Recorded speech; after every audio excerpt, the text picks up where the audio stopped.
World of Colors fun, but some of you know that already. A lot of you know that already. Oh my god! Since I started working on this video, I started a side ClanGen comic using World of Colors rules, and like half of the comments I got on Moon Zero were, "Yay, World of Colors!" or some version thereof. I didn't think it was that popular, so that was kind of wild to me, and actually made me really excited to finish this video. Okay, but like, what is World of Colors, and why am I talking about it?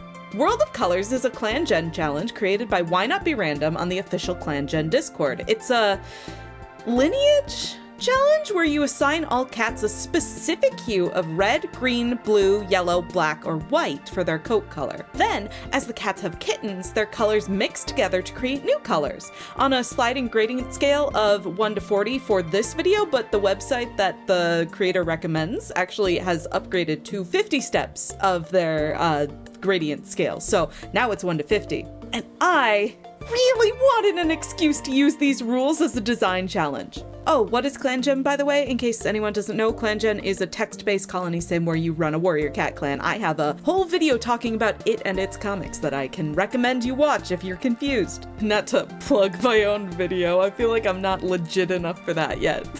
Now, this challenge is more fun when cats have kittens, as kittens are the only age group that can have mixed colors, even if you find them on a patrol. So while I normally don't do this for population control reasons, I turned on unknown mate litters for this playthrough. To compensate, I will only be allowing 1 adult outsider in a year, or that's the eventual goal. It took me a few moons to figure that out. I created a clan named PrismClan because I had played the game to test out the rules and already used a Chroma clan, and then also used a Hue clan, and then used a Cotton clan, which was actually going to be for this video, but didn't end up working out because it grew too big too fast. But I do have a video where I talked about plugging another video. What am I doing? I just stick to the script. And then I picked my founders. I started with the full 10 and assigned them all either yellow, red, blue, black, or white, with 2 cats being assigned each color, mostly based off of pelt color. Sometimes I have to go based off of name because their pelt color doesn't really give me anything either way. This was to keep the odds of color spreading even. Then I played 60 moons, so 5 years, with these cats to see how the colors of the clan would spread and change. This challenge is all about designing characters and challenging myself to create distinct designs when a solid chunk of cats in this clan will have the exact same, not just color, but hex code of color. So I did allow myself to cheat a little bit. So Clip Studio has this awesome palette called Intermediate Color. It's where you have a grid of color swatches and you set the color of each corner in the grid, where then it'll give you the steps of how those colors mix. So in order to let myself include the character's patterning while not just going buck wild and picking whatever colors I want, I'm allowing myself to use the 5x5 grid originating from the top left corner of the palette. The bottom left corner is black, the top right corner is white, and the bottom right corner that will only get a hint of is purple. Why? Well, the answer is simple. I like purple. Just a heads up, there are like 50 million cats in this playthrough, so to make sure I'm not drawing for the next eternity, I made a base to build the characters off of. So just, you know, to be clear, when you see it pop up, it's a base, I made it. Let's take a look at our starting cast. The clan leader is Miststar, and she started at 105 years old. She's daring, a swimmer, and a lore keeper, and her color is white. Miststar's name used to be Mist Shock, so I tried to mix in the flowiness of mist and the jaggedness of lightning, which created a really spiky design with these sort of angular spirals, which I really enjoy. I also gave her little Hermes wings on her feet because, I mean, mist tends to lay low to the ground, so it looks like she's always walking through it now. Burnzoom, great name, is the deputy, and she started at 25 moons old. She's childish, a swimmer, and a runner. Her color is black. And because zoom is such an iconic suffix, I made sure Burnzoom looks like she's sprinting. Her head fur, ankle fur, and tail fur are all pushed straight back, and anything that isn't being pushed back, like her chest fur, is pointed upward to represent a fire. She's a tortoiseshell, which made for a really interesting challenge when it came to picking her color palette. In the end, I went with as purple as I could go to represent the red patches on her design, and just plain gray for her normal patterning. Heronheart is the medicine cat, and she started at 48 moons old. She's troublesome, a speaker, and a healer. Her color is red. I always love making my bird-named cats look like birds. I elongated the fur at the base of her tail to resemble tail feathers, then gave her fluffy front legs to resemble wings. Herons have these weird sticky outy feathers on the back of their heads, so I gave that to Heronheart in the form of tufts dangling down over her shoulders. Because one singular tuft of hair coming from the top of her head would look... The circle eyelashes are meant to look like a heart. I carried that rounded shape through the rest of her design. So that was the clan's leadership. What about the warriors? The oldest is Wolf Fern, who started at 90 moons old. She's responsible and has omen sense. Her color is red. She's also a tortie, so I stole the use the purple tint to show the tortie patches technique from Burn Zoom, and then I stole the make the markings look like ferns technique from a different ClanGen OC of mine named Dark Fern. Go read Shatterpatch's Hope Clan, that's my third fucking plug in this video! Her tail is also meant to look like a fern patch, and her face is just a wolf, rounded nose and all. Bringing up the middle is Violet Cry, who started at 71 moons old, is charismatic, and has a dark forest link. And it pains me to say this as a cat whose name literally has a color in it, is yellow. So to make up for the lack of violet in his design, I opted to make him look like if a violet flower came to life. He has flower petal scruff, a flower petal hair fringe, flower petal shaped ears, if the part that connected to the flower was facing out, and a full flower tail. And bringing up the rear as the youngest warrior is Weed Dart, who started trans, by the way. He's charismatic and a kit sitter. His color is black. Now, you can't have a cat whose name is Weed and not make them at least a little scruffy. And especially considering that Dart makes you think of a snake, I for sure gave him a snaggletooth, perfectly snake-like. And then the rest of the design is just a weird repetition of these three-pointed leaf shapes. Huh, strange. I wonder what that's about. Anyway, let's see those apprentices. The oldest is Thrushpaw, who is 10 moons old and is currently being mentored by Weed Dart. He's troublesome, a storyteller, and quick-witted. His color is blue. I remember being like, man, I wonder what color I'm gonna make Thrushpaw, and then I looked at him again and went, oh my god, that cat is blue!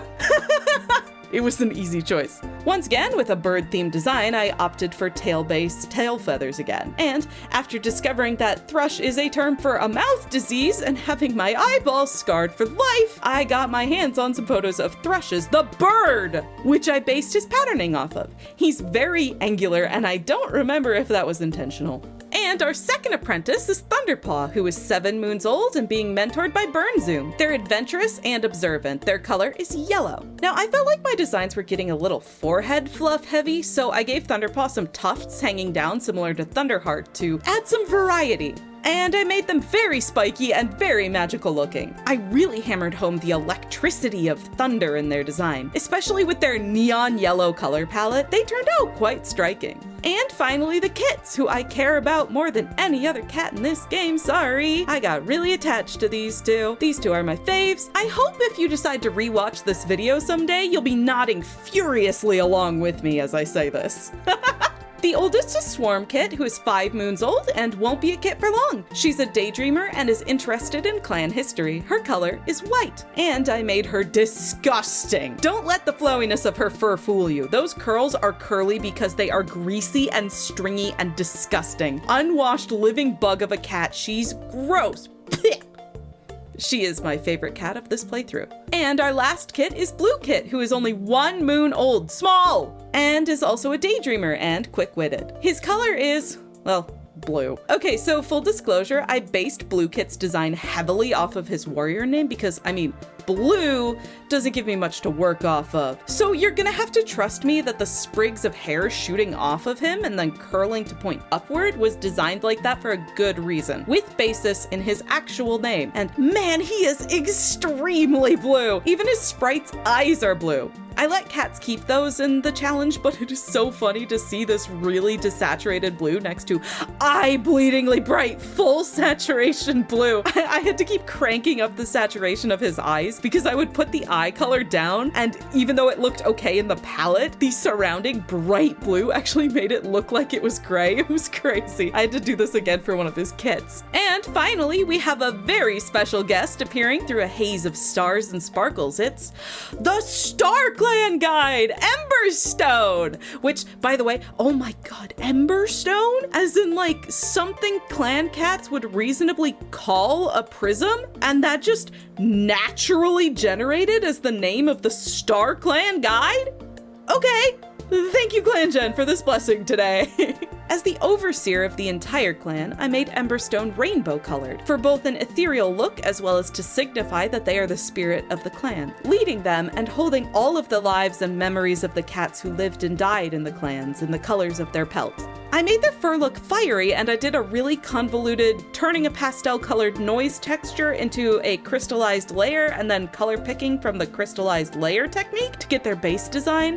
The original idea was to use the crystallized layer as the main color, but I decided I didn't like how it looked and decided to actually just keep going and design a pattern. And with our Star Clan Guide created, it's time for them to give Miss Shock her 9 lives and get the show on the road. Moon 1. The clan had literally just started when Thrushpaw decided to come out as non-binary.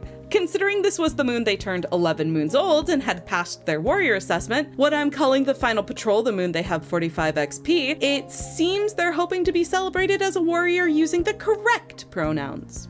In the strangest beef I've ever seen in my life, Blue Kit and Miss Star raced to be the first to grab Heronheart some fresh kill. Miss Star lost and then started complaining about it so loudly that somehow she hurt Burnzoom's feelings instead. Blue Kit delivered Heronheart the fresh kill, thanking her for comforting him after he had a nightmare about red berries and a flood of red water.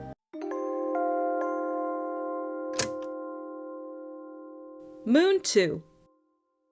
As promised, when they passed their assessment, Thrushpaw graduated into warriordom and is now Thrushrock. Unfortunately, in their excitement to get their name, they tripped over a stone in the camp and sprained their paw during the ceremony. They completed their vigil, but had to have their paw on an elevated rock the entire time. Burnzoom and Violetcry helped build Thrushrock's nest, and Violetcry's idea to put in feathers made Thrushrock extremely excited. Burnzoom nodded along, complimenting the idea, but secretly burning with envy about Violetcry getting more appreciation than her. Burnzoom was so good at hiding her emotions, though, that Heronheart didn't even notice that she was angry, instead impressed by how gracious she was to hype up her friend like that. On patrol, Miss Star and Weed Dart stumbled across a loner asking to join the clan. Well, I wasn't going to let them in, I ended up flipping a coin and the coin told me to let the loner in, and I'm so glad I did, as he brought with him 2 1-moon-old kits! The loner's name is Shampoo. With a pelt that blue, I felt obliged to give him blue as his color. And with a name like Shampoo, I felt like I had to give him fur that was worthy of a shampoo commercial.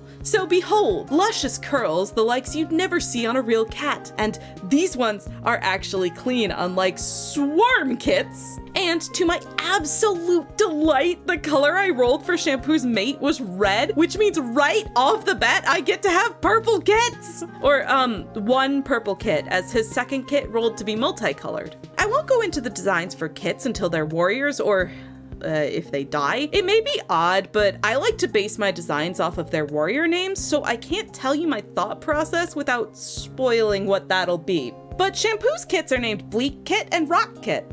Haha, Rocket. Bleak Kit is our purple boy, and Rock Kit is multicolored. They both inherited Shampoo's curls.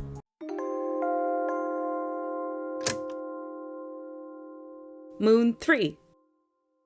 Miss Star thought it would be a good idea to wake Thunderpaw up for group stretches and found out pretty quickly why you don't wake teenagers up early, as they spent the entire morning whining and complaining, then started grumbling about their horrible mistreatment to any cat who would listen afterwards. Shampoo's kits love Wolffern and spend a lot of this moon crawling all over her, bringing her prey and asking her question after question. Blue Kit, who is proving to have a real problem with authority, saw Weed Dart run into a tree branch and proceeded to laugh and tell cats about it for a full week. Eventually, Weed Dart snapped and started an argument. Violetcry overheard the fighting and, after calming Weed Dart down, pulled Blue Kit aside to explain to him why you don't make fun of people when they ask you not to. Parenting for the parentless child! Yay!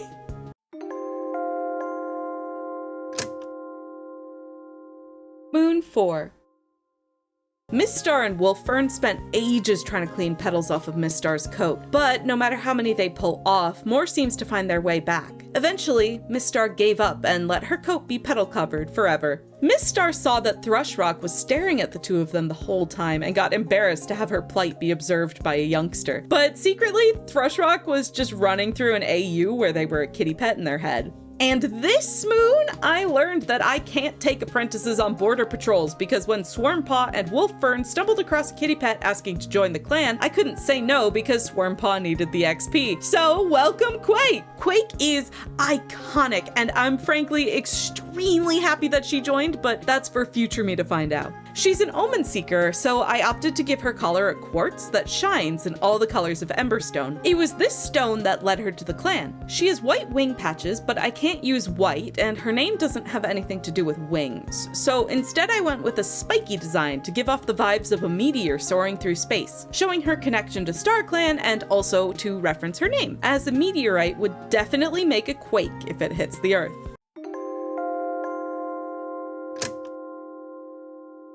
Moon 5. After passing their final assignment, Thunderpaw has been named Thundertuft. They've gotten even more sweethearted over time, being honored for their tenderness, and becoming just straight up loving. Also, yes, their little pigtail tufts are in fact because of their warrior name. And Bluepaw was apprenticed during the same ceremony. Considering his problem with authority, he's been apprenticed to the second youngest warrior, Thrushrock, who is probably the only warrior he'd actually listen to.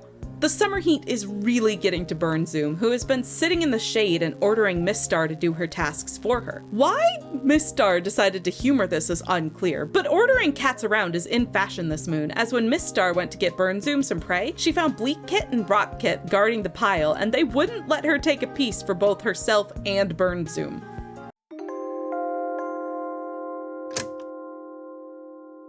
Moon 6.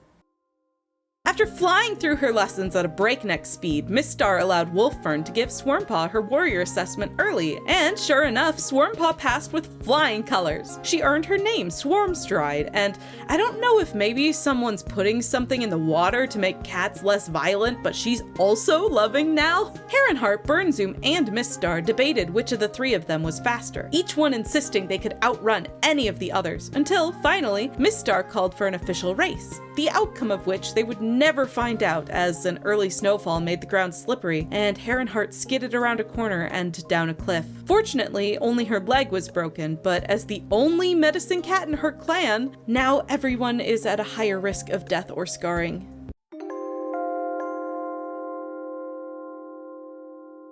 Moon 7.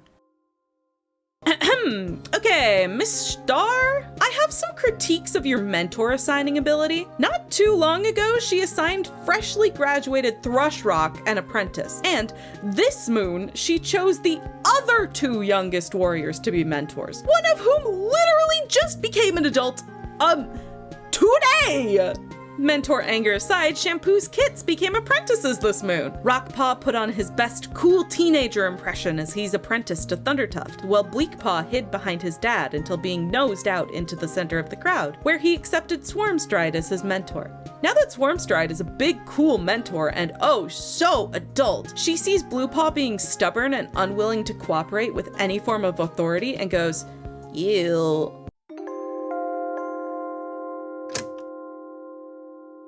Moon 8. Okay, maybe I shouldn't have been so judgmental of Thundertuft getting an apprentice because they saved Rockpaw from drowning this moon. Okay, kudos. Quake is feeling the discomfort of being in a new place with new expectations. She was woken up early by Miststar for morning stretches, then snapped at for falling asleep while listening to a meeting later that day. She was so embarrassed about being called out by the leader that she overdid it in training, overflexing her shoulder and needing to be helped back to camp by Thundertuft. Quake apologized over and over to Thundertuft as they made their way back to the camp, but Thundertuft just says that they want to make sure everyone in the clan is safe. Looking up at their kind but determined face, Quake can tell they're telling the truth.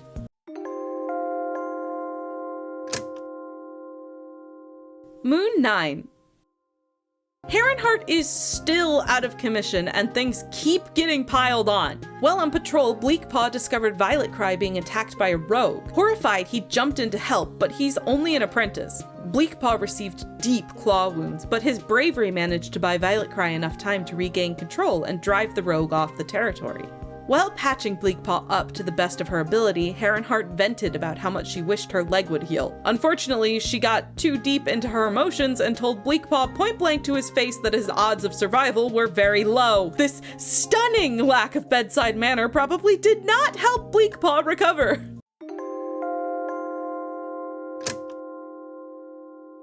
Moon 10.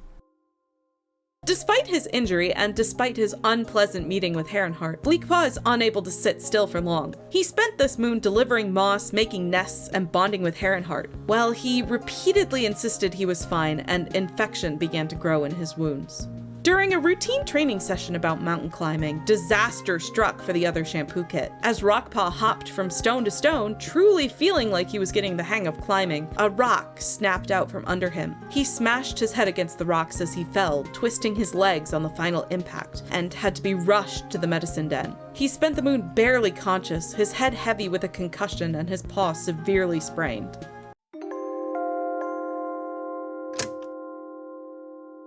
Moon 11. With this moon, our final clan founder has become a warrior. Welcome Bluespring, who, true to his previous actions, has become troublesome. Herrenheart finally emerged from the medicine den. Her, "oh my god, the pain is unbearable" treatment of her own broken leg has caused it to heal improperly, but she's decided it's been too long since she's been able to perform her duties and wants to get back at it. Across the camp, Burnzoom sprints toward Herrenheart, but she doesn't make it very far as Miss Star pounces on her from behind, tackling her to the ground. During the kerfuffle, Burnzoom reveals she needs Herrenheart immediately, as she saved a loner from an eagle and he now has a broken jaw and needs medical attention. Miss Star is mortified and goes to help bring him back to camp. So meet Mite, who is definitely blue. I mean, look at him. I decided to go a little off-model with his design and made him look like a clip art drawing of an amoeba. His whiskers and fur tufts were turned into little cilia, and his stripes have been turned into little dots representing organelles. I imagine leading this cat into the medicine den only for him to be met with two extremely injured apprentices was a concerning first impression of this sort of life, but what can you do?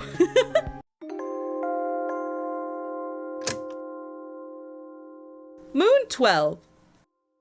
Herrenheart immediately got back to work. Within a month, both Bleakpaw and Rockpaw were healed enough to be out of the medicine den. Bleakpaw beating the odds of survival due to 2 save scums when he died, because he's one of my favorites. Who said that? As Rockpaw healed, however, it became clear that he had more than a concussion. His ear never healed properly, leaving a deep gash and causing him to lose all hearing in that ear. After 2 months of learning to work with and accepting the hearing loss, though, all Rockpaw cares about is the cold of winter finally melting away into the warmth of spring. Mite made himself as useful as he can with a broken jaw. He spent the moon organizing and cleaning the medicine den, which Herrenheart appreciated greatly, especially with all the traffic the den has been getting lately. As if on cue, Quake stumbled into the den. Weed Dart hefted onto her back, covered in bite and claw marks. She collapsed onto the ground, explaining with terror that they had gone hunting, and Weed Dart accidentally found a den of some bear weasel creature and it had attacked. Herrenheart jumped into action, gathering herbs and cobwebs and rushing over, but from the first touch of her paws, she knew it was too late. Weed Dart had died from his injuries before he even got back to camp. He was only 26 moons old. And, with a somber and tragic end, the first year of PrismClan drew to a close. We had 4 graduated warriors, 5 new cats joined the clan, and 1 tragically young death.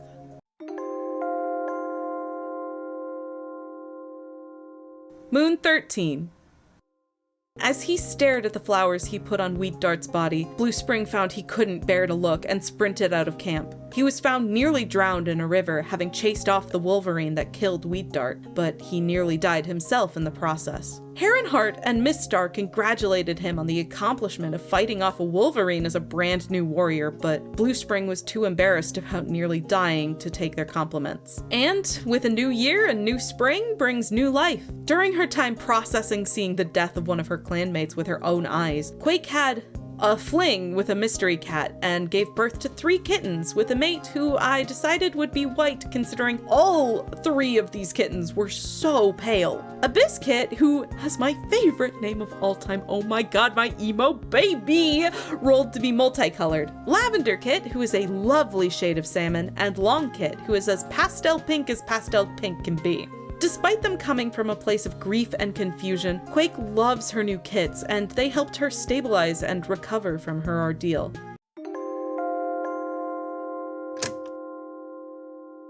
Moon 14.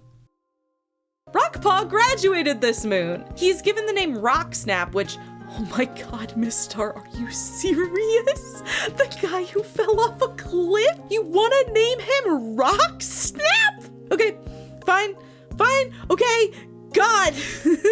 But now that his warrior name is revealed, I can explain his design. Shampoo has a very soft, fluffy design on account of all that curly hair, which meant that Rock Snap was going to end up getting a lot of that as well. But I did my best to work the snap into his designs by giving his stripes sharp points in the center. The curls on his tail also form closer to the tip of the tail that creates a sphere that gives the illusion of a rock-tipped tail.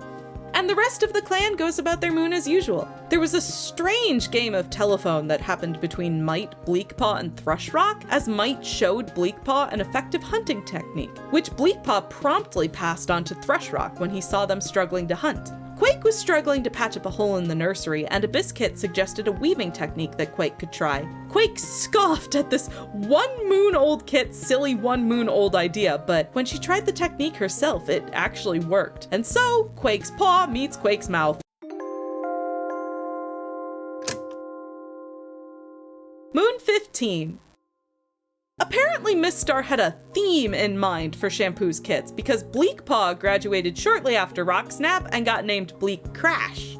Considering Bleak Crash is one of the most responsible cats in the clan, that name is a wild choice. Miss Star, why are we trying to make these 2 the slapstick comedy duo, my dude? Similarly to his brother, Bleak Crash inherited Shampoo's curls, but his are more spirally to represent the dizziness of when you smash into something. He also has hearts all over his design, and I can't lie, I don't remember why I did that. His ears slightly folded over to give him a more chaotic, klutzy energy. The rest of the moon went by quietly. Miss Star officially reached 120 moons and is now an old lady. She helped take care of the kits, including letting Lavender Kit snuggle next to her after he ate a giant bug and got a stomachache. And Mite's jaw is finally healed.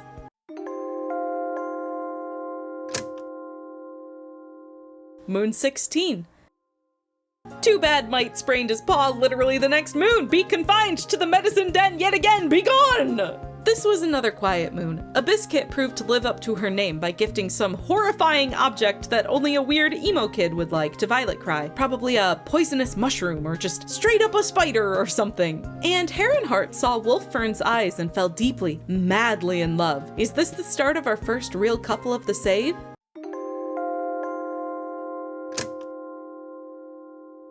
Moon 17. Maybe, could be, but not next moon where Heronheart rejected Burnzoom's confession of love in favor of Wolffern. Come on! If you guys don't date, there won't be any kids! Longkit strode through camp, loudly announcing her intent to sneak out of camp, which did not make Heronheart very happy. Lavender Kit, though, found this act hilarious, cackling in a way that brought Blue Spring's memory of Weed Dart back.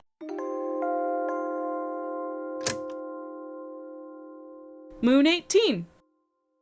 Miss Star is getting older, and she finds pleasure in doing things like going on slow nature walks, like old people do. Well, on one of her walks, she overheard panicked yelling. She burst out of the trees, ready to face what was causing the yelling, and fought off a rogue that had been attacking Thundertuft. But the injuries she sustained put her in the medical den. The young warriors of PrismClan pour into the den to check on her and Thundertuft, thanking her profusely for saving their friend. But with adrenaline high, Thrushrock won't stop calling Mist Star Mist Scar, and it doesn't make Miss Star feel better about her condition. And Bleak Crash did not show up to see her at all.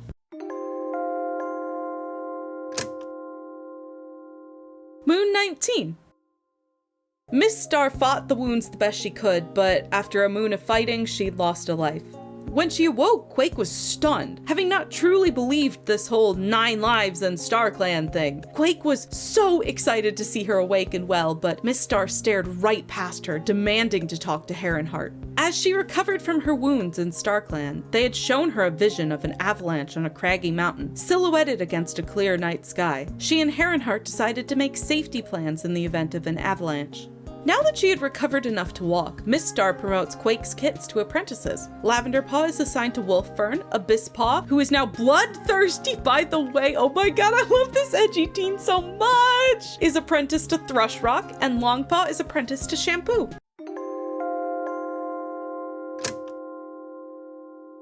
Moon 20.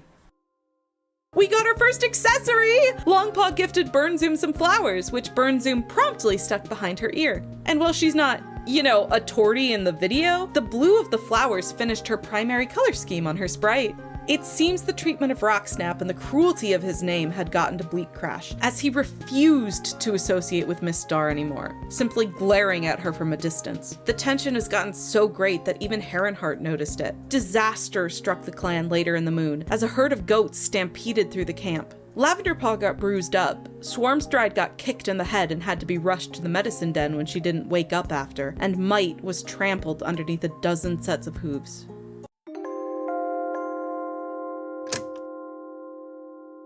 Moon 21! The moon after was a somber one, and Violet Cry was determined to try and cheer up the clan. Though Wolffern warned him over and over that it was a terrible idea, Violet Cry decided to round up the clan for a series of competitions. Abyss Paw was, of course, never going to agree to this, as she frantically tried to find a way out of the events. Longpaw buried her under his nest. This, of course, did not work, as Violet Cry walked into the apprentice's den, looked at the scene in front of him for 2 seconds, then dragged Abyss Paw out while she clawed at the ground the entire time. She spent the entire event with tousled fur because of it. Unfortunately, Abyss Paw had the right idea, as during a climbing race, one of the rocks broke under Longpaw's weight and he fell, breaking his leg in the process.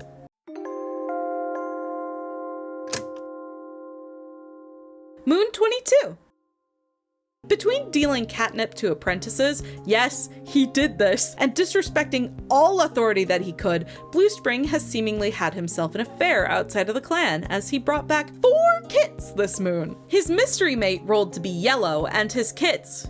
Oh man, okay, well, so the oldest is Frozen Kit, who rolled to be multicolored. The second is Shatter Kit, who got a really gorgeous turquoise. Third is Myrtle Kit, who rolled to be multicolored. And finally, there's Pebble Kit, who also rolled to be multicolored. Yes, that is almost all of them. There is only a 1 in 3 chance of pulling a multicolored cat. Longpaw, who is proving to be almost as rebellious as Blue Spring, wasted no time in trying to use the newest members of the clan as butlers. He started ordering Pebble Kit to help him from Moon 1. While eating and chatting, Quake and Miss Star debated what the clan should do tomorrow. Quake pointed out that Miss Star is the leader and will absolutely choose something worthwhile. What Quake didn't count on, however, was Miss Star busting down the door of the warrior den the next day at the crack of dawn, announcing a clan stretching activity.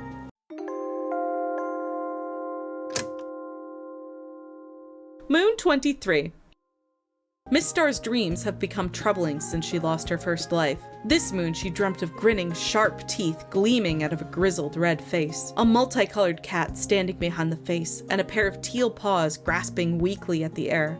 She woke up with a gasp and found herself surrounded by Blue Spring's kits. Shatter Kit placed a paw on hers and looked in her eyes with a seriousness that only children can manage, and asked her if she'd had a bad dream, and said he knows what bad dreams are like and that she should go see Blue Spring for comfort. Miss Star cracks a smile, then a chuckle, and she thanks Shatter Kit for the advice, and lays back down, unable to tear her eyes off the other 3 kittens. Her eyes drawn to one in particular that strikes her with more dread than the others. Across the camp, Swarmstride trudged around, still not recovered from her head damage, but doing what she could to clean up the camp with her concussion. Frozen Kit followed her around, excited to help out a real warrior with her duties. Swarmstride's head hurt too much to refuse Frozen Kit's help.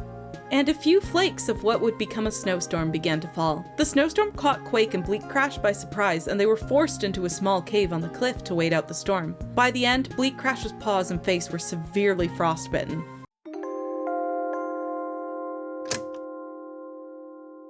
Moon 24. Lavender Paw and Abyss Paw spent the moon training together. There had been rumblings that Abyss Paw was going to graduate early, and excited for her sister, Lavender Paw wanted to do everything she could to help that happen.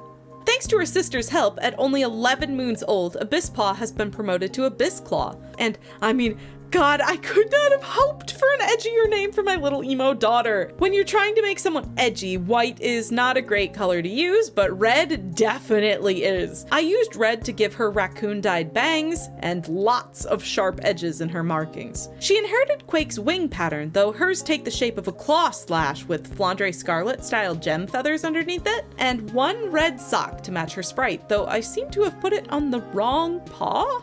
Burnzoom sunned herself in camp, sending Pebbлекit on quest after quest for her, mostly doing her chores and fetching her food. Pebbлекit, however, got so into this activity that she was sprinting around camp faster than anyone had seen a kit move before. Burnzoom was very appreciative of the effort. And with a much more lighthearted tone than last year, we reached the end of year 2, with only 1 death but 3 new warriors, all of whom have been in the clan since they were 0 moons old. Even if Bleak Crash and Rocksnap were born outside the clan, they still got here by the time there were 0. And 7 whole kits were born this year. I'm sure that number will only go up. Anyone who's played ClanGen before knows what I'm talking about. Watch out, it's time for year 3!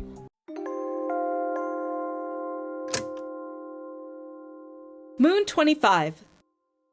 The cats gathered excitedly around the meeting stone, or whatever they call it, clustered in groups and chatting excitedly, waiting for the ceremony to begin. Shampoo bounced from group to group, only participating in each conversation in small bites before returning to sit next to Bleak Crash, whose frostbite healed but left his ears and nose furless. Finally, Miss Star began the meeting and called Lavender Paw up to receive his full name. Lavender Heart. Lavender Heart sat proudly next to Abyss Claw while Longpaw watched the ceremony from her nest in the medicine den, unable to graduate on time due to her broken leg. For some reason, I really focused on the heart part of Lavender Heart's name. This cat is just made of hearts. His ears are sideways heart shapes. His lower eyelashes are the top half of the heart, and the top eyelashes are the pointed end of the heart. His fur is like if Quake's fur length was curly, and his patterns, if not directly heart-shaped, are curved and pointed in ways that evoke a heart. It must have been the red color scheme that made me go, yeah, I'm ignoring the flower, and I'm just going all in on Lovecore. Shortly after the ceremony, Miss Star was found with numerous bite wounds from a run-in with a lone wolf and had to be admitted to the medicine den. It seems StarClan doesn't want to see Longpaw graduate anytime soon.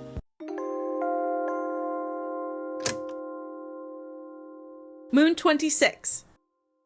Over the next month, Miss Star's wounds kept reopening until eventually she lost her second life to the blood loss from her injuries. As she took her first walk outside of camp, looking to stretch her stiff legs and get moving again, she overheard the high-pitched giggling of a kit. She stalked through the underbrush, ears pricked as all 4 of Blue Spring's kits came into view, running around a clearing and leaping at butterflies in the air. Somehow, all 4 kits managed to sneak out of camp and had been running around the forest for StarClan knows how long, when Frozen Kit tried to pounce on a bee and got stung. Miss Star decided the kits had learned their lesson, revealed she had caught them red-pawed, and dragged them all back to camp. In the camp, Burnzoom and Violet Cry chatted about the escaping kit incident. Burnzoom had some opinions about Blue Spring's parenting, and Violet Cry became increasingly uncomfortable with the conversation. Fortunately for him, Swarmstride wandered by and noticed his discomfort. She hopped into the conversation and quickly changed the topic.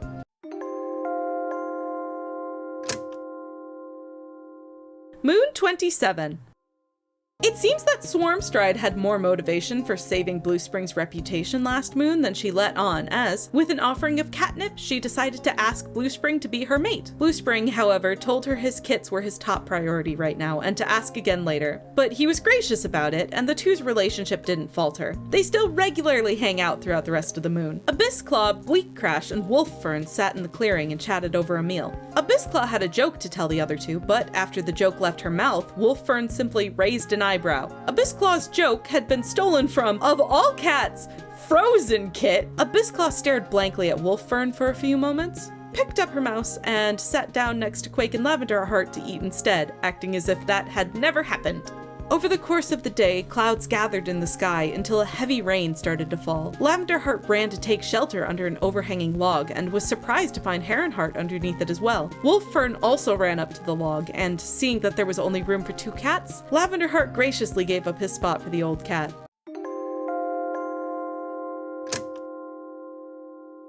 Moon 28. The Quake triplets spent all of last moon helping Longpaw do exercises for her leg and helping her catch up on her training, and all of their effort paid off as Longpaw graduated this moon. As she was about to be named by Miss Star, Longpaw stopped to request a specific name. Her mother beamed with pride and her eyes welled with tears as Longquake took a seat beside the rest of her family. Finally a warrior at 15 moons old. So yeah, if anyone was curious, Longquake's name was given to her by the game. That astronomical coincidence was genuinely so perfect. Longquake has the shooting star pelt type, which is extremely identifiable, and as fun as it would be to put stars on every cat who has its pelt, it would get old very fast. So, in honor of a name that evokes disaster, I gave Longquake's patterning more of an explosion look to it. Then I carried that design out into the rest of her patterning and fur shape as well. Just like Lavender Heart, Longquake inherited Quake's neck fluff, which points up and spikes down her back to really accentuate the explosion feel. At the end of her ceremony, Miss Star called up Blue Spring's kits as well. Frozen Kit is now Frozen Paw and is apprenticed to Quake, Shatterpaw to Burn Zoom, Myrtle Paw to Violet Cry, and Pebble Paw to Bleak Crash. Blue Spring watched his kits leave the camp, pride welling inside of his chest. He was exhausted, having parented 4 kittens by himself for 6 months. But he was excited to get back to his normal warrior duties. So when the inexperienced warriors of PrismClan decided to go on what I like to call a safety patrol, he readily agreed. As the group trekked through the territory, he fell further and further behind, paws aching and deliriously tired as his eyes landed on a bush full of oddly familiar red berries. Not fully remembering where he'd seen them before, yet feeling like they were important, he pulled some off the branches of the bush, intending to give them to Heron Heart for identification. The longer he stared at them, the more he wondered if maybe he'd be able to identify them by taste, if not by appearance, and he bit down. After about 10 minutes, the safety patrol noticed that Blue Spring had gone missing. The fur on Thundertuft's back prickled as they had a bad feeling. They told the group to keep going and that they'd catch up in a bit. Only a few minutes after they disappeared, however, they came crashing back through the bushes, shrieking for help. They had found Blue Spring convulsing in a pile of death berries. The patrol rushed Blue Spring back to the medicine den, where Heron Heart just barely managed to stabilize him.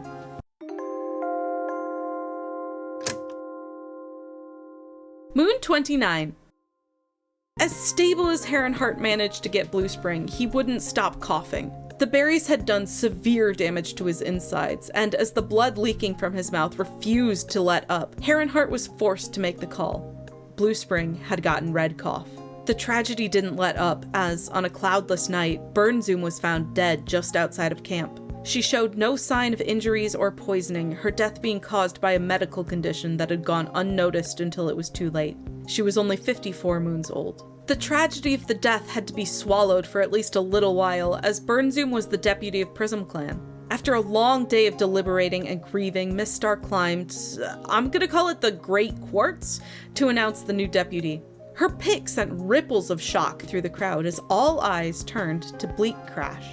The two had had their differences, but Miss Star knew he was a responsible cat who truly cared about his clanmate, and she was willing to set aside their strained relationship for the future of the clan. Bleak Crash, shocked but honored, accepted. And also Frozen Paw came out as non-binary! Yay! Frozen Paw! Sorry, your dad's gonna die!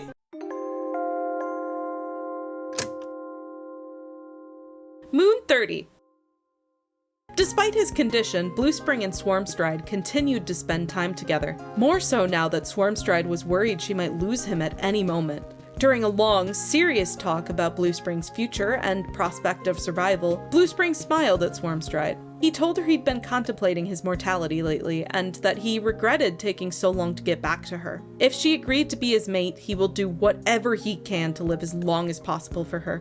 Swarmstride, tears in her eyes, knowing that really isn't up to him, nevertheless agreed, and the two have become mates.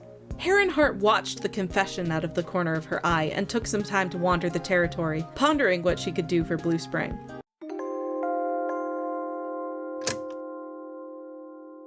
Moon 31. And it's a good thing she got out of the den when she did, because the very next moon, Swarmstride announced she was pregnant. This was a very silly moon. Frozenpaw had an "I was born in the wrong generation" moment with Bluespring, who vehemently disagreed with their opinion. In the exact words of my notes, Quake is getting feedback from the Hope Clan universes when she got really unsettled at seeing Shatterpaw. And finally, for the sillies, Abyssclaw was talking with Thundertuft and Bluespring when she got the sense that Swarmstride might have a crush on someone. I don't know where she got that idea. Shortly after dropping out of the conversation with Thundertuft and Bluespring to go on a walk with Wolffern, Abyssclaw stumbled upon an abandoned kit hidden under a bush. Wolffern, now solidly over 120 moons old, urged Abyssclaw to run the kit back to camp, insisting she'll catch up, and thus, Merc Kit joins the clan! Because World of Colors lets you mix colors for any kit, I used RNG to pick 2 colors for him and got black and blue, and got a very fittingly dark blue for our murky little kitten. Moon 32. As she excelled at her training and showed a skill level above even some adults her own age, Pebblepaw flew through her training and got promoted to being a warrior at only 10 moons old. She was named Pebblefruit and honored for her responsibility.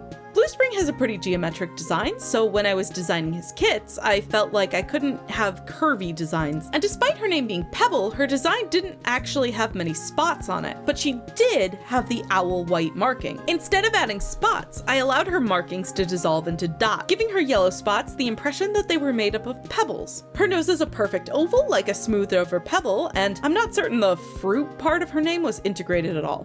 She also has the exact same eye color as her father, which I usually just eyeball instead of eyedroppering for some variety, since the eye colors in ClanGen are a little limited. Longquake recovered from his frostbite this moon, luckily with no scarring. Bleakcrash, however, knowing what frostbite feels like, helped her through her journey of recovery. He gave her all the advice and reassurance she could need. Despite Longquake's successful recovery, Heronheart has been disconcerted by dreams of nearly invisible ice and began to feel a sense of dread for the upcoming leaf bear. She stockpiled as many herbs as she could, even going so far as to ask the neighboring clans for any spare leaves they could offer. She's not sure what's coming, but she has a feeling the dreams were a warning.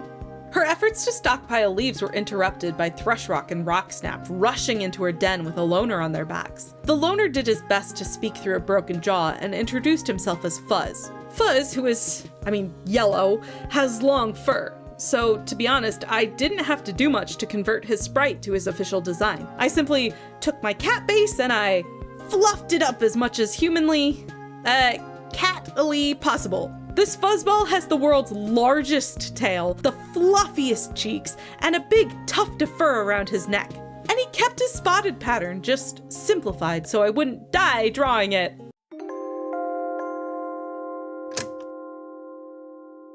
Moon 33.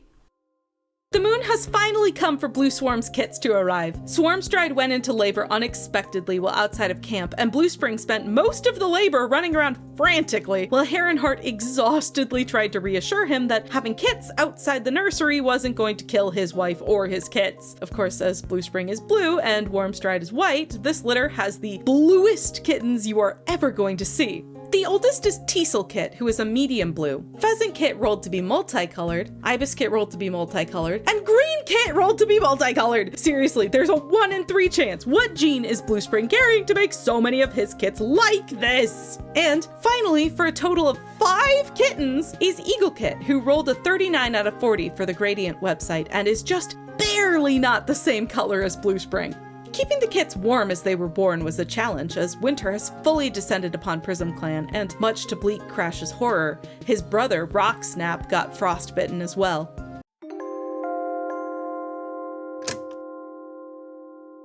Moon 34.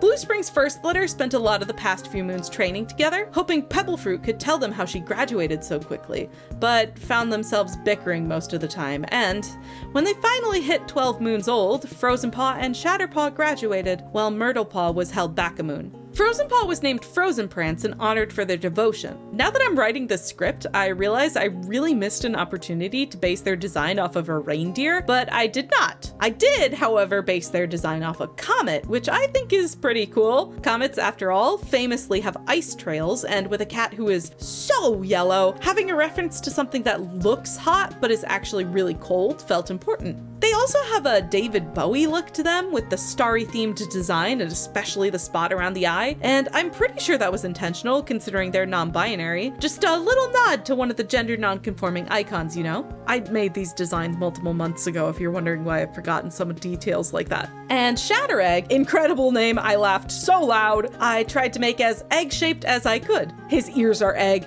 His pupils are egg, his nose is egg, his eyebrows are egg. I even made his tail extra short so it could also be egg. The shatter part happened on his back where I tried to reference a cracked eggshell. This was by far one of the easiest designs to make and amused me greatly. If you've seen one of my streams, which is unlikely, college and work have made streaming very hard for me, you'd know eggs are kind of a running joke in my streams. No idea why or how, but I'm so glad I got an egg cat in this game.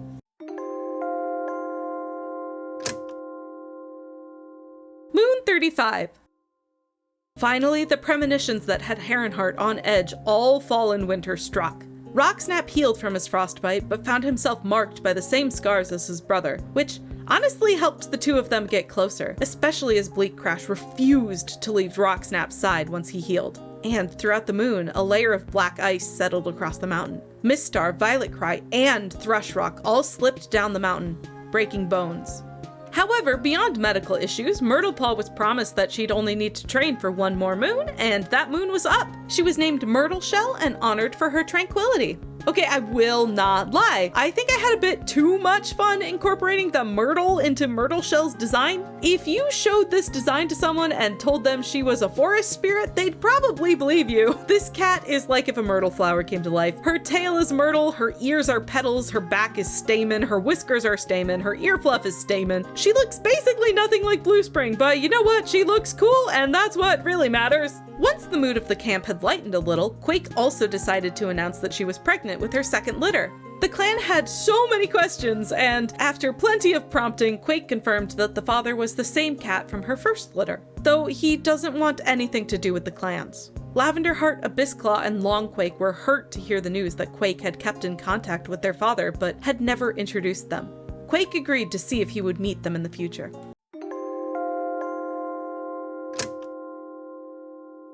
Moon 36. After 3 full years, our first warrior has decided to retire. Wolffern had a rude awakening about her physical condition during the Merc Kit rescue and decided to retire this moon. And in celebration of one cat stepping down, a new cat has become of age and can start their training. Merc Kit is now Mercpaw and has been apprenticed to Longquake. Wolffern and Bleakcrash were chatting in camp when they noticed Eagлекit grooming with too strong a tongue. You could practically hear them counting down in their heads until Eagлекit began to hack up a hairball. Embarrassed by Wolffern and Bleakcrash laughing at their classic kitten mistake that all cats have made, don't correct me on this, Eagлекit slunk off to the medicine den and told Herrenheart what happened. Herrenheart stared blankly at Eagлекit for a second, then diagnosed him with allergies, to which Eagлекit let out an offended gasp, and when questioned why, Herrenheart simply pointed to the glob of snot hanging down from his nose, one that hadn't stopped running since spring hit. Unfortunately, though he seemed to have started to rebound last moon, rebounds can sometimes just give false hope, and with the sheer amount of cats in the medicine den this moon, Fuzz passed away from his broken jaw. And with an unfortunate closing of the year, we welcome 2 new cats who joined the clan, 5 kittens who were born, the 5 new warriors who graduated this year, and we lay to rest 1 cat who died this year. And we look forward to a hopefully less injury and death prone 4th year. Yay!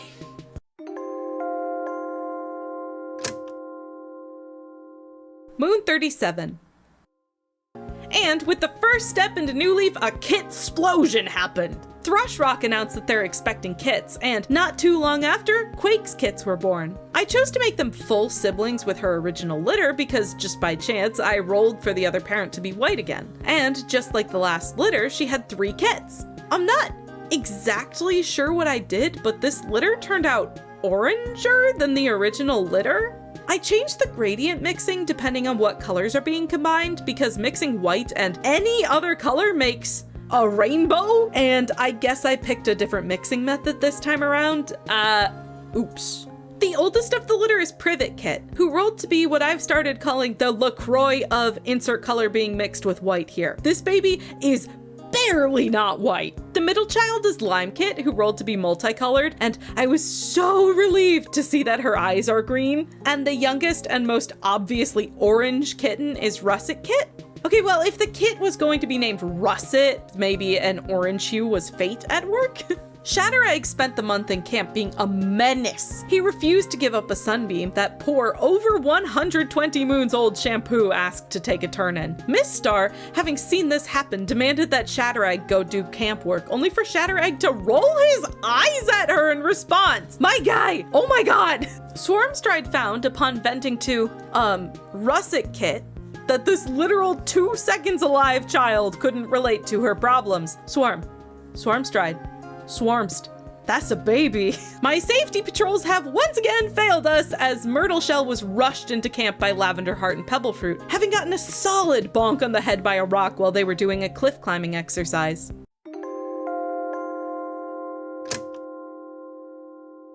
Moon 38. Heron Heart always picks the most opportune moons to get sick. This moon, she sprained her paw, just in time for Eagle Kit to be swooped up by a hawk, only just barely being saved by Longquake, who managed to snag the hawk's leg long enough to rip Eagle Kit free. It saved his life, but it also tore a huge chunk out of his shoulders.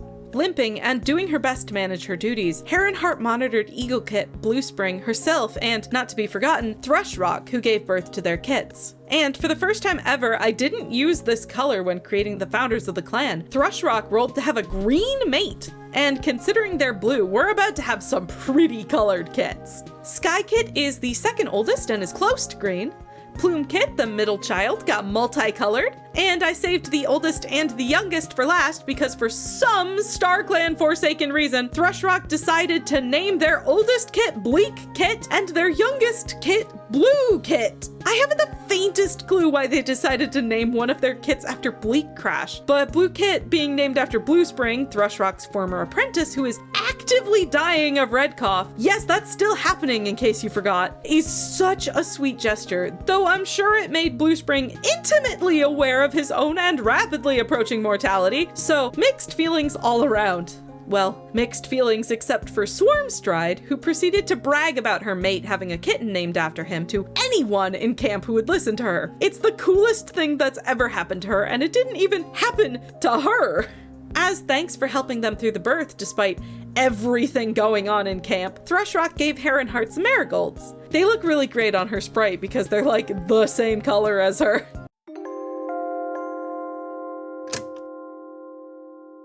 Moon 39. After spending a full moon in the medicine den, Eagle Kit found himself picking up a medical terminology and anatomy so fast that he even shocked himself. When it came time for him to become an apprentice, Eagle Kit asked to become a medicine cat. Heron Heart was initially surprised, but upon thinking about it more and about how stressful the past year or so had been, she agreed that some help would be nice and took him on as her apprentice. His siblings opted to take the more obvious path. Teasel Star got apprenticed to Frozen Prance, Pheasant Paw to Swarmstride, okay thanks Miss Star for avoiding nepotism, Ibis Paw to Bleak Crash, and Green Paw to Lavender Heart. After many moons of stretching and hoping, Violet Cry found his leg had been scarred up and was now much weaker than his other legs. Despite the weakness, finally being able to leave the medicine den has Violet Cry feeling like a new man. He spends his time finally set loose from his captivity in the den, to which Heron Heart was insulted by learning his opinion of, racing through the forest and hunting everything that moves. Late at night in the camp, Plume Kit and Sky Kit were catching fireflies, running and giggling until a nearly imperceptible sound of wings descended from the sky, and an owl made a grab for Sky Kit. The owl decided that she was too heavy and let her go, and opted to steal prey from the prey pile instead, but Sky Kit was still left injured on the camp floor.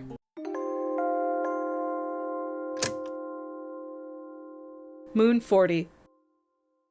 Heron Heart spent the next few days desperately changing Sky Kit's bandages and trying to stop the bleeding, but she was too young and lost too much blood, and early in Moon 40, she succumbed to her injuries. Skykit's name would have been Skyweaver, and it's so painful to know the coolest name I've ever gotten in a ClanGen save isn't ever going to be actually used. I saw her name as representing a spider that spins constellations out of the stars. So I made Skykit's head star-shaped, made her eyelashes and the point of her nose form another star, and I gave her stripes of a spider leg appearance down the middle of her back. It's always so sad to lose a kit or apprentice in this game, but maybe with a name like Skyweaver, she'll find a talent for helping the clan from StarClan. But not this moon though, as Heronheart finds herself dreaming of black and white fur and tearing teeth. Rocksnap went out with Shampoo to try and hunt down the owl that killed Skykit. Unfortunately, they only managed to wound it, and the owl took a chunk out of Rocksnap in response.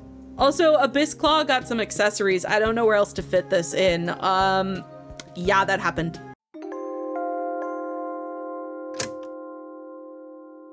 Moon 41.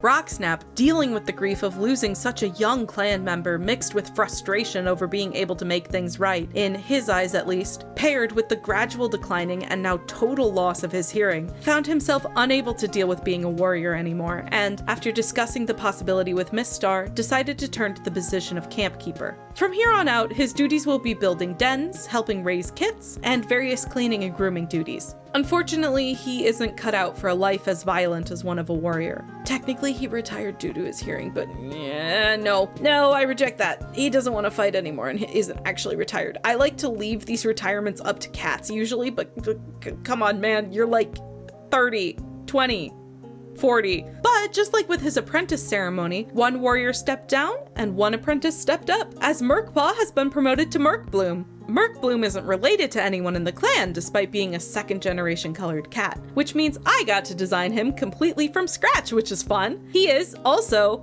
a solid color, which means I didn't get to have much fun with the actual coloring part of the design. In the end, I went with trying to replicate the effect of swirling mud in water. After all, I can't think of anything blooming murkily better than the way that powder spreads out when dropped into water. He has a really swirly coat texture, and his tail is kinda shaped like the spreading effect you get when you drop stuff into water. And Eaglepaw's days of memorizing herbs have finally come to a close, as his injuries have healed enough for him to leave the medicine den. They left a pretty gnarly scar, but Eaglepaw's just happy to finally get to do something instead of stare at leaves all day. The cats exchanged a lot of tips this moon. Bleakcrash and Bluespring hung out and planned out patrols together, while Longquake helped out Frozen Prance. But for some reason, all Longquake got out of the interaction was that Frozen Prance smells good?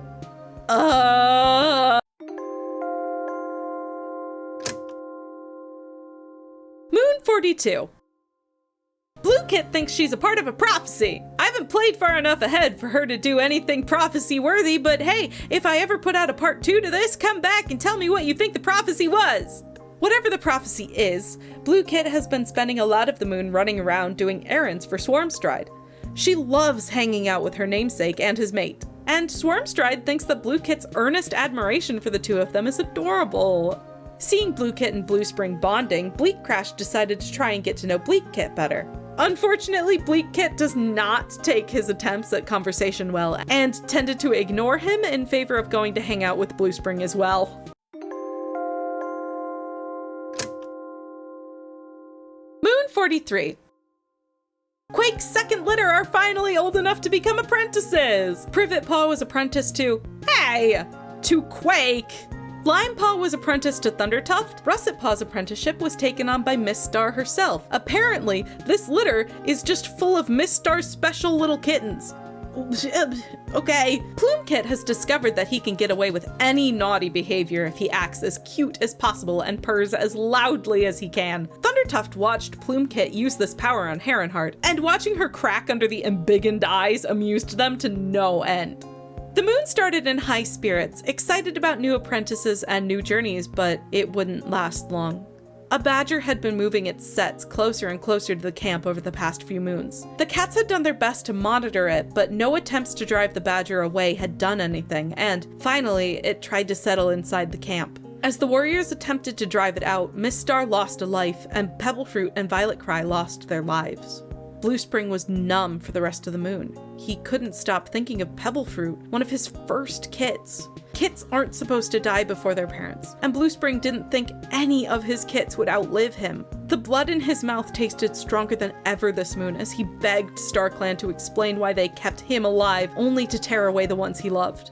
The death of Violetcry hit all of the founders hard. Thrushrock and Wolffern especially. The two of them spent the moon grieving together, and Bluespring, despite his own grief and illness, regularly delivered the two of them fresh kill to make sure they were eating.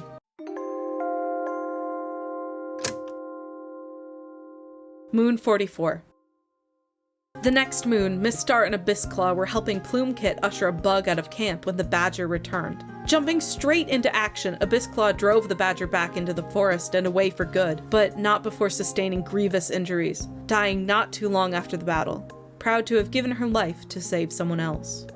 Quake spent the moon quiet and grieving. She decided to sleep in Abyssclaw's nest while it still smelled like her, and upon finding that aloof and cool Abyssclaw had decorated her nest with flowers, Quake simply broke down, cradling a flower between her paws. "My poor Gothic queen, Abyss, why did it have to be you? I loved you! No!" Genuinely, I was so sad. When it came time for Thrushrock's kits to be apprenticed, Plumepaw refused to forget what Abyssclaw had done for him, and immediately started trying to help the clan, dragging his mentor Shampoo along more than Shampoo dragged him. Bleakpaw was apprenticed to Myrtleshell, and Bluepaw was apprenticed to Longquake, so all of the major family trees are represented in this trio of mentors.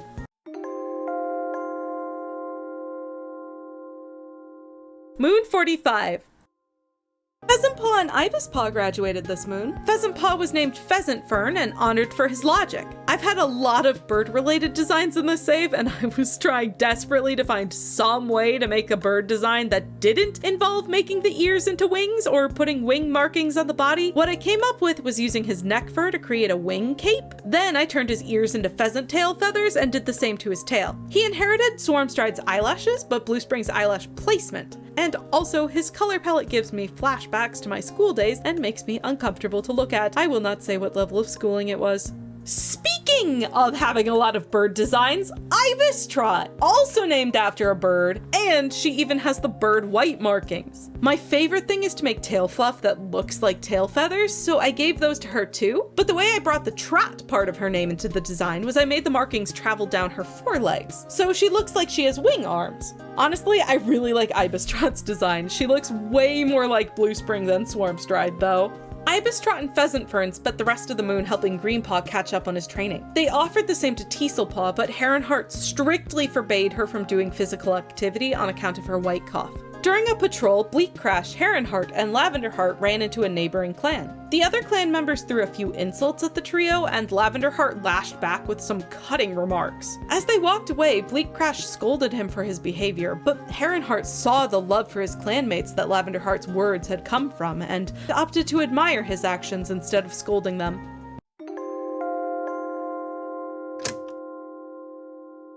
Moon 46.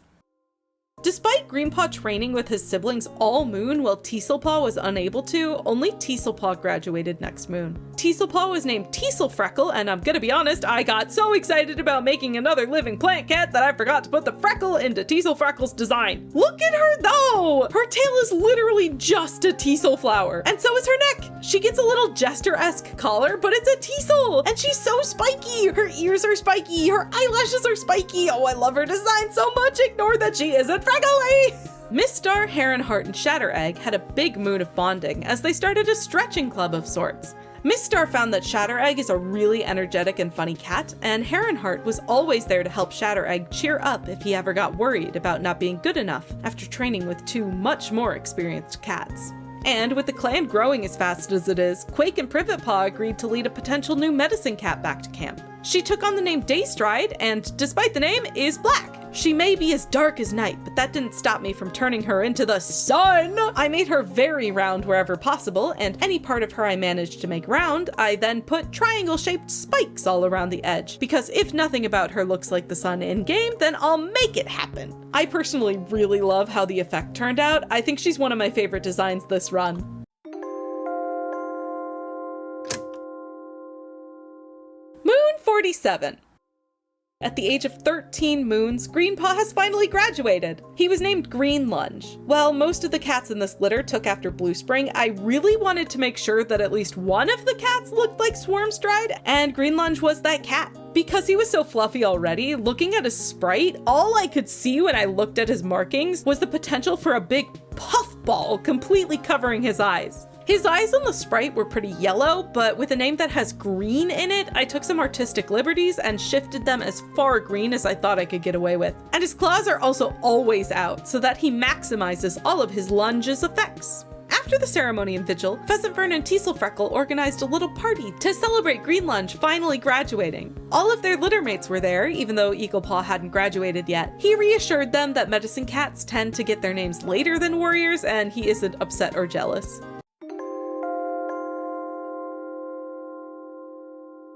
Moon 48. And Eaglepaw didn't have to wait too long for that name, as the very next moon, Heronheart agreed that he was ready to receive it. Well, there are so many reasons why he could have gotten this name. I'm gonna say that it was Skykit who named him, because the cat who has a massive scar on his back from a bird attack was named Eagle Nibble. Now, if Green Lunge took after Swarmstride, Eagle Nibble definitely took after Blue Spring. This cat is like if you put Blue Spring in a cloning device. Also, the third cat this litter with a bird name. I opted to give him feather markings rather than wing markings to differentiate him from his siblings. I also gave him some powerful brows, and I honestly don't remember why I did that. I guess I just thought he seemed like a serious character who needed brows to look sufficiently grumpy. But to everyone's surprise, Eagle Nibble wasn't the only graduating apprentice this moon, as Mistar decided to promote Privetpaw and Limepaw at only 11 moons old. Privetpaw was named Privetfire and honored for his friendliness. I called Privetfire the LaCroix of pink, and I think that still holds up. This cat is so pale that while I did try to give him the sock his sprite has, you literally can't see it unless you squint. I gave him a tail with puffs that resemble a privet flower, and ears, hair, and neck fluff that looks like leaves. Because it wouldn't be a Quake kit if they didn't have her neck fluff.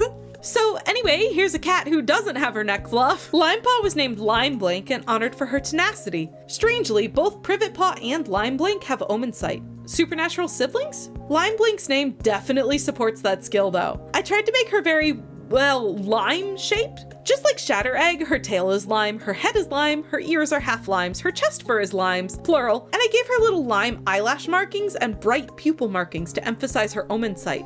During the ceremony, Limeblink noticed that Frozenprance was staring off into the distance. A little twinge of unease fluttered in her chest, not knowing why they were doing that, but also having a feeling it was a bad sign. Not too long after, Quake and Frozenprance were on a border patrol when a dog got loose from its owner and attacked Frozenprance, killing them near instantly. When the body was laid in the clearing, Limeblink knew. Frozenprance had somehow known that this was coming, even if they didn't have the power to put the pieces together, and she wished her own power could have been used to help them in time. Blue Spring stared, horrified and riddled with survivor's guilt at Frozenprance. He didn't understand. He couldn't understand. He was a dead cat walking, so why? Why was it always his kits? Remember when I said I hoped this year would have less death? It was still a huge year though. 7 new kits were born. There were 6 new warriors and 1 new medicine cat. And we also had Daystride join the clan as a medicine cat, but we also had the highest amount of deaths in a save thus far, with Skykit, Frozenprance, Pebblefruit, and Violetcry all joining StarClan in frankly horrific ways. But that takes us to our final year, one last batch of moons. Let's see how mixed these pink cats can get before the end.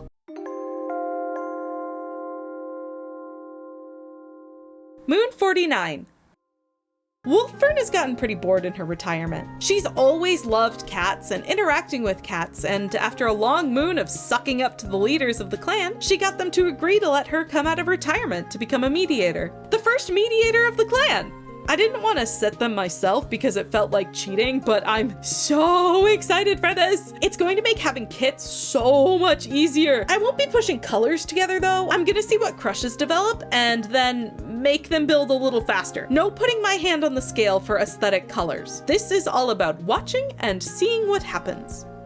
And shortly after, and perhaps in an event that inspired Wolffern to take this career path, Rocksnap brought a litter of 4 kits back to camp. Our first 2nd generation cat litter! Oh! Now, Rocksnap is already multicolored, which means I had to roll the color of their other parent. Then, for each kitten, I needed to roll to determine if they'd be multicolored, and if not, I had to roll which of Rocksnap's 2 colors they'd inherit. I rolled black for their unknown parent, so that just leaves their individual colors. And our very first roll was for a multicolored cat. This means that Pearkit is PrismClan's first ever tricolored cat. Go Pearkit! The second oldest, Fogkit, rolled to mix with red, and he's honestly really elegant looking. Mosskit rolled to mix with blue, and is actually a pretty light blue considering. Emberkit, I swear mixed with blue. This cat really took after his other parent. In non-kit related events, Privetfire and Swarmstride messed around trying to say tongue twisters, and after Heronheart rushed over, horrified and convinced that Privetfire was having a stroke and needed medical attention, the 2 of them learned that Privetfire is quite bad at tongue twisters.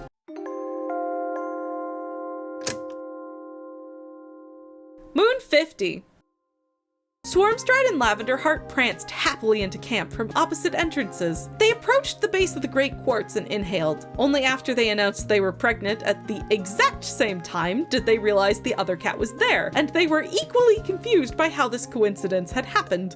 This moon, the first of Thrushrock's kids graduated. Plumepaw was named Plumefoot and was instantly surrounded by his siblings, purring and congratulating them, while Thrushrock stared at the siblings and smiled sadly, wishing Skykit could be there with them. So, Plumefoot obviously has paws with a ton of fur to make sure that name was accurate. His fur length is short, but like artistic liberties, right? I tried to keep the plumage short, but one can only do so much, truly. Swarmstride hung out with the namesake kits after the ceremony, checking in on how they felt about graduating late. Bluepaw was in good spirits, but Bleakpaw was feeling a little down. Swarmstride suggested that she should take the name Bleakcrash when she finally does graduate, and the friendly smacks that Bleakpaw gave her was enough to get the trio laughing, as they practiced for, hopefully, their final assessment. Later in the moon, Thrushrock and Thundertuft came across an old wandering healer. Always looking for someone to help heal the clan, especially with 2 more litters on the way, they readily agreed to lead her to camp. And so, Honey Summit joined the clan. She's a bee. She's just a bee. I made her a bee. Her ears are wings, she has little wing fur tufts on her shoulder blades, and her tail is a big old bug abdomen-shaped oval fluff, complete with a split at the tip to give the illusion of a stinger. She's a loving cat and genuinely the sweetest little old lady you'll meet in your life. I'm looking forward to having her around while we wait for some more kits to choose to be med cats.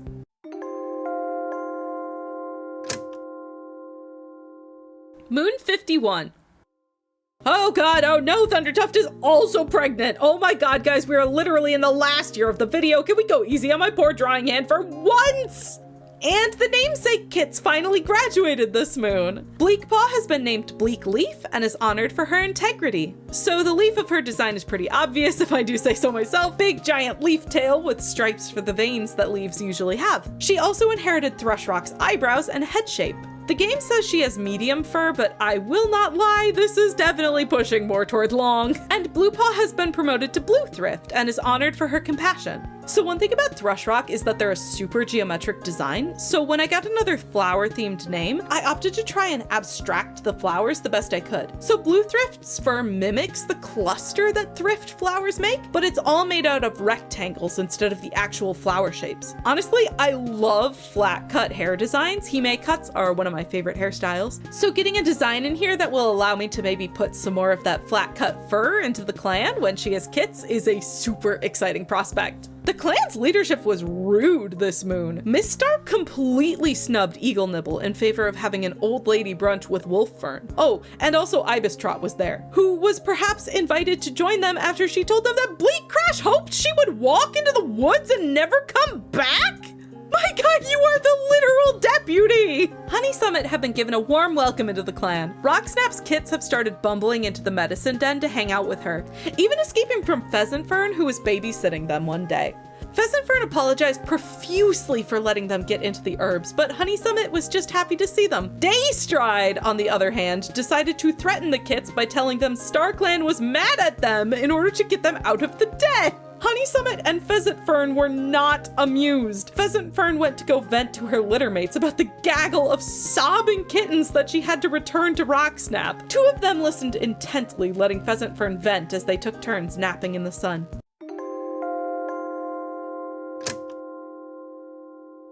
Moon 52.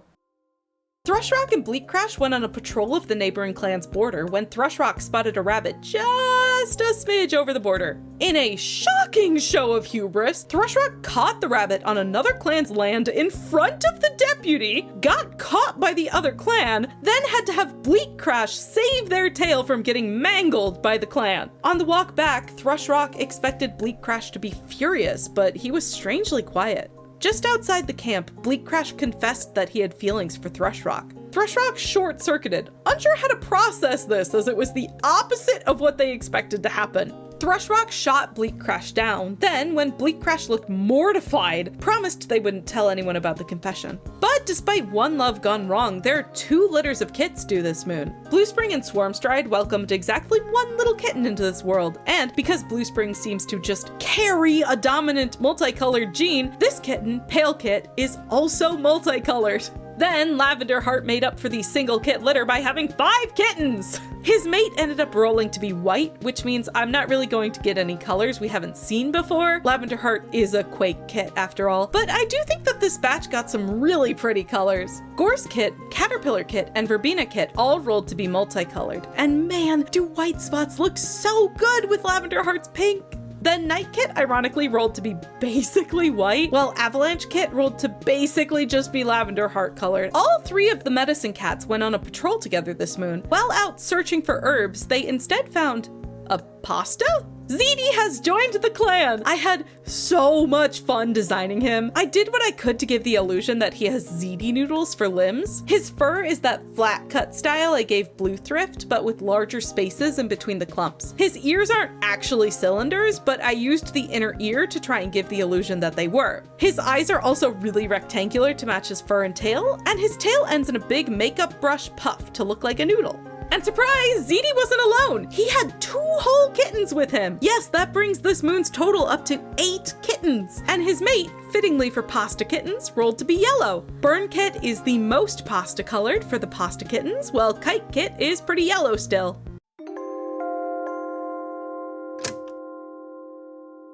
Moon 53. Heronheart was out in the territory gathering herbs when she spotted a blue jay pecking at the ground. Not one to pass up an easy catch, she began to stalk it, only for a fox to leap out of the bushes, aiming for the blue jay but missing, tackling the blue jay and chomping down on her tail instead. Now in a tussle of feathers and blood and teeth, Heronheart struggled to escape, and by the time she managed to, her tail had become covered in jay feathers. Now I'm like 90% certain that this would not work in real life, but I am so tempted to say that the feathers got stuck in the wounds, and when it heals up, will just permanently be stuck in there. Maybe that's too edgy, but it would be cool. Bird cat? Bird cat! With Heronheart out of commission, it would be up to Daystride to help Thundertuft deliver their litter. When the kidding was finally declared over, a purple paw stepped into the nursery. The other parent of Thundertuft's kids was Bleakcrash. As thanks for dealing with the drama and for delivering the kits, Thundertuft gifted Daystride a flower, which she graciously accepted, then excused herself in an "Oh, StarClan, I don't want to be involved in this" hurry. Thundertuft and Bleakcrash each named the kit that took after their colors the most, with Thundertuft naming the first kitten Hollyhock Kit, and Bleakcrash naming the second Snow Kit. Now, despite the confession to Thrushrock last moon, it does appear that this was something Thundertuft was okay with, as literally this moon, Bluespring complimented Thundertuft, who proceeded to spend the entire moon blushing as red as a fire truck, then asked Bluespring to be their mate. So, you know, clearly there's no romance felt between Bleak and Thunder. Relieved to be done with the chaos, Daystride returned to the medicine den, only to see that, in her frantic state, she had swept all the herbs across the floor of the den. She and Eagle Nibble had to spend the rest of the moon picking them up.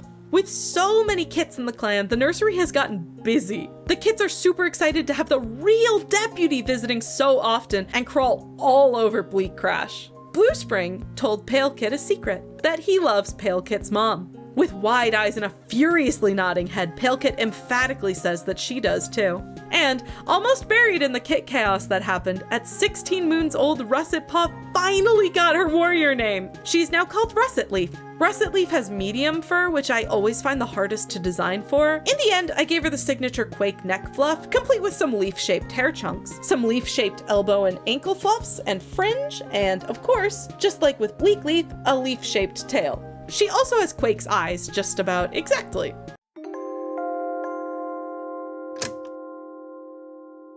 Moon 34. The Blue Swarm family, or at least the ones hanging out in the nursery, spent a quiet moon together, telling jokes and laughing. Swarmstride told a joke that was so bad, Bluespring laughed at her instead, and Palekit informed Swarmstride that she thought that her brain had stopped working. Swarmstride took the laughter in, stride. She's nothing if not confident and maybe a little shameless.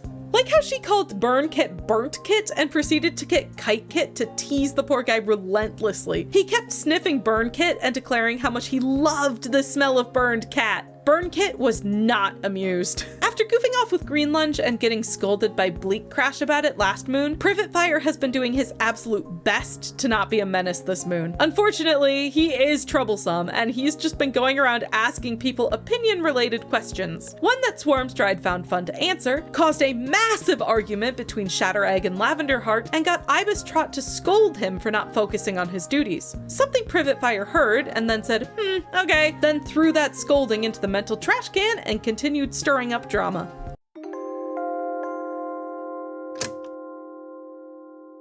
Moon 55. And so the enkittening begins. The first litter of kits become apprentices today. Pearpaw is excited about her apprenticeship, and that enthusiasm snagged her Mist Star as a mentor. Frogpaw is apprenticed to Shatteregg with little fanfare. Mosspaw tries to act cool as he accepts RussetLeaf as his mentor. And lastly, because he was hiding behind Rocksnap and had to be coaxed out into the open, Emberpaw is apprenticed to Ibis Trot. Bleak Crash and Thrushrock wandered out on patrol together, both experienced warriors hoping for a quick and easy hunting patrol. But anything can go wrong in an instant. As Thrushrock was preparing to dig a rabbit out of its burrow, the angry wolverine that actually lived there launched itself at their neck, killing them instantly.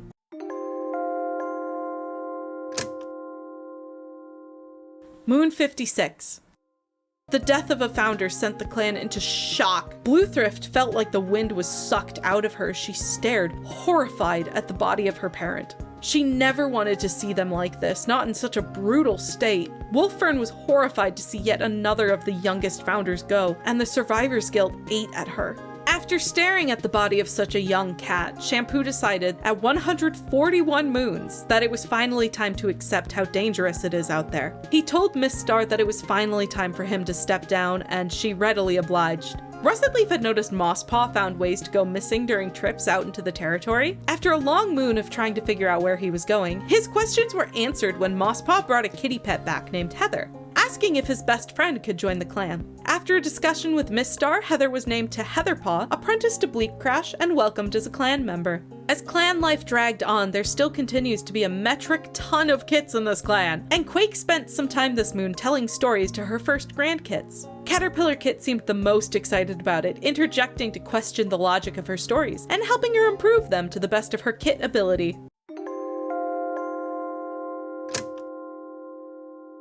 Moon 57.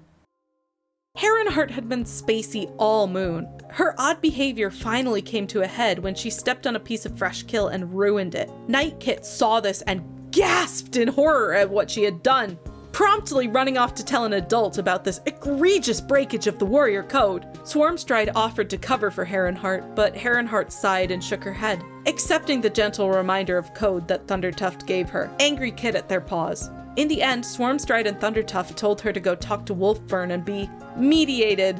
Heronheart confessed to Wolffern that her dreams have become violent. The old dream from seasons ago was resurfacing every night now, gasping for breath, teeth and claws, a silhouette standing stock still, watching. Wolffern doesn't know what to say other than to reassure her that dreams are simply dreams, and it's gonna be fine. Heronheart is not convinced. Seeing how much work Quake had put into caring for her grandkids, Shatteregg offered to do some small chores for her.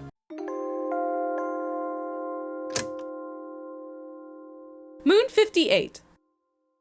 PrismClan had been quiet for a few moons now, and Lavender Heart was feeling content as he replaced old moss in the nests. That was until he saw a ghost form out of the corner of his eye. He turned his head to be met with the empty, star-filled eyes of a cat, wispy and non-corporeal, but a flash of recognition caused a rock to drop in the pit of his stomach. Frantically, he called for a search party, and to everyone's horror, they found the body of Bleakleaf crumpled by the border of the territory, looking like she'd been attacked by another cat. There was a lot of wandering and processing happening this moon. When Mosspaw was out alone, hoping to get away from the somber moon of camp, he was attacked by a rogue. Merkbloom spotted the attack just in time to drive the cat away, but was put in the medicine den for it. Later that day, Mosspaw, guilty and grateful, entered the medicine den with some flowers for Merkbloom as thanks. Merkbloom decided to put the flowers in his fur. Once the clan had some time to process what happened, Miss Star decided to try lifting the mood of the clan by hosting all of the ceremonies planned for the moon at once. Starting with the apprentices, it's Blue Swarm, Lavender Heart, and Zeedy's Kit's moon to be promoted. Palepaw was apprenticed to Pheasant Fern and is just about ready to bolt out of camp as soon as they touch noses. Gorsepaw is apprenticed to Quake and, shaken by the death of Bleakleaf, wants to start by finding her killer and getting revenge. Caterpillarpaw saw the red in Gorsepaw's eyes and went, "This clan needs therapy," and decided to be a mediator apprentice instead. Apprenticed to Wolffern. Verbeenapaw was apprenticed to Limeblink. Nightpaw was promoted, but told to hold off on his mentor assignment for a bit. There are a lot of apprentices to be handed out and not that many warriors. Same goes for Avalanchepaw. Bleakcrash got another apprentice for his growing list, as Burnpaw is apprenticed to him, and Kitepaw is apprenticed to Teaselfreckle. Before the ceremony ended, Miss Star called Heatherpaw forward. She didn't know how she was learning as a kitty pet, but Heatherpaw was more than ready to be a warrior at only 11 moons old. She was named Heathermask and immediately given Nightpaw as an apprentice. Miss Star, why did you do that? I think Heathermask's design came out cute. I did the thing where I incorporated the shape of her namesake flower into her design, and it made for a super cute tail silhouette. I also gave her a little heather flower nose and heather textured back patterns, which ended up looking a lot like butterfly wings. But to everyone's surprise, as Heathermask tried to figure out if she was supposed to stand next to Nightpaw or if she was supposed to get ready for a vigil, Miss Star said that she had one last announcement. She beckoned forward with her tail as Myrtleshell emerged from the entrance of the camp, a gruff-looking cat in tow. The cat introduced himself as Cliff, and Myrtleshell said that he had saved her life from a badger, and she would like for him to join the clan. Miss Star, having made up her mind before the ceremony began, nodded. Cliff was renamed to Cliff Summit and given Avalanchepaw as an apprentice. I forgot to write something for Cliff.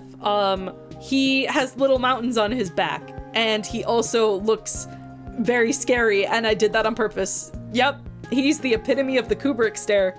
Cool, moving on. Also, this was the first moon after the Longford Apprentice update drop, and so Nightpaw is PrismClan's first official Longford Apprentice! And yes, Bleakcrash is still helping to make nests. He did it for Nightpaw this very moon.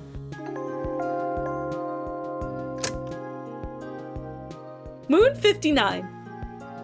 The final litter of the Kit Boom is old enough to be apprenticed. As Thundertuft and Bleakcrash watched proudly, Hollyhockpaw was apprenticed to Heronheart, becoming a medicine cat, and Snowpaw was apprenticed to Privetfire. After the ceremony, elated to be a medicine cat, Hollyhockpaw picked a maple leaf from under the snow and trotted proudly around camp, the plant a symbol of his new role as a medicine cat. But the lighthearted tone of the ceremonies was doomed not to last. Chaos struck the camp as fire broke out in the territory nearby. In the panic to put the fire out and escape the camp, Cliff Summit and Avalanchepaw fell and broke a leg. Hollyhockpaw broke his back. Merkbloom was trapped by a falling log. Teaselfreckle managed to dig him free, but by the time he was, the fire had surrounded them. It was then that Teaselfreckle noticed Pearpaw standing in the center of the blaze with them. Her eyes seemed far off and she was shockingly calm, as if she knew her destiny and had made peace with it. Pearpaw slammed her body against a burning log, shifting it just enough for Teaselfreckle to pull Merkbloom out. But before Teaselfreckle could take the weight from Pearpaw and let her scramble free, the log collapsed on top of her.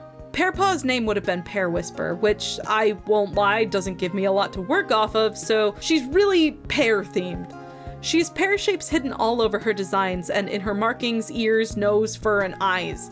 She looks a lot like Rocksnap, though she's a bit more cartoony than curly with her curls. And I think one of my saddest realizations upon designing her was that this cat was literally just the colors of the poly flag in about the same distribution levels, and now I'm sad that she's never gonna have the opportunity to fulfill the prophecy of her color palette.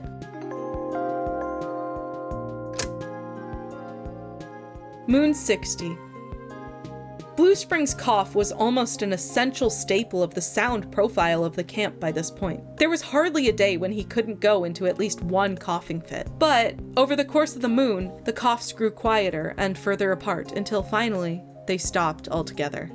The sun beat down on the camp as Swarmstride and all of Blue Spring's kits clustered around the entrance of the medicine den, fidgeting and anxious until, finally, Paws emerged from the den. After a week of no coughing and no blood, Blue Spring had been cleared by Heronheart to go back to his warrior duties and, most importantly, move back into the warrior den with his mate. His family swarmed him, sobbing and hugging him in a pile of fur and twining tails. Against all odds and needing no save scums, I know I admitted to doing it earlier in this video, but this was all natural. Blue Spring had survived Red Cough. His return to warrior duties was rocky, to say the least. Swarmstride took him out to train to see what he still remembered, only for him to fall flat on his face immediately. He was humiliated, but Swarmstride just smiled warmly at him and purred. He'd get caught up with her in no time. She was gonna make sure of that. And as an old love grew brighter and secure in their future together, a new couple formed as, after listening to Shatterag info dump for literal hours with rapt attention, Merkbloom confessed his feelings and the two officially became mates. After the hectic move-in of Blue Spring to the Warrior's Den, Pheasant Fern wasn't quite ready to sleep yet. All of the Blue Swarm family were clustered together in a pile of relieved and happy cats. As he slowly extracted himself, his paw accidentally bumped one of his siblings, evoking a terrified gasp. Pheasant Fern opened his mouth to apologize, but the gasp continued into pleading. "I didn't do it! You can't blame me! I didn't lift a claw! It wasn't me!" Pheasant Fern stared, so full of conflicting emotion that he couldn't move. He had suspected, a lot of cats had suspected. The timing was so strange after all, but this seemingly proved it. Pheasant Fern was now certain that Myrtleshell and Cliff Summit had killed Bleakleaf. And with that perfect cliffhanger and emotion-filled ending, the final year of the video draws to a close. This year had one of ClanGen's classic kit-splosions with a solid 12 new kits born, and that's not even counting ZDs who were born outside the clan. Including ZD's kits, we welcomed 7 new cats into the clan, promoted 7 cats to warriors, and also said goodbye to Thrushrock, Pearpaw, and Bleakleaf. I was really sad when Bleakleaf died, but oh my god, the drama of a bounty hunter event. And also, I had a cat survive Red Cough? What in the actual hello? Blue Spring is going down as a legendary cat from a ClanGen save of mine forever now. Oh my god, I can't believe it. I'm actually so happy. I like the entire time I was planning the script, I was leaving it open to make sure that if he were to ever die, it would feel thematically like his story had been fulfilled, and I wasn't expecting him to actually survive. Also, if you're curious, I'll make a Google Doc or something with the inspired events for each moon. I love to add variety to the way I tell my ClanGen stories by taking 2 or 3 game events and combining them rather than just reading one straight out. So you might find it interesting to see what exactly made me say the things I did here. That link is in the description.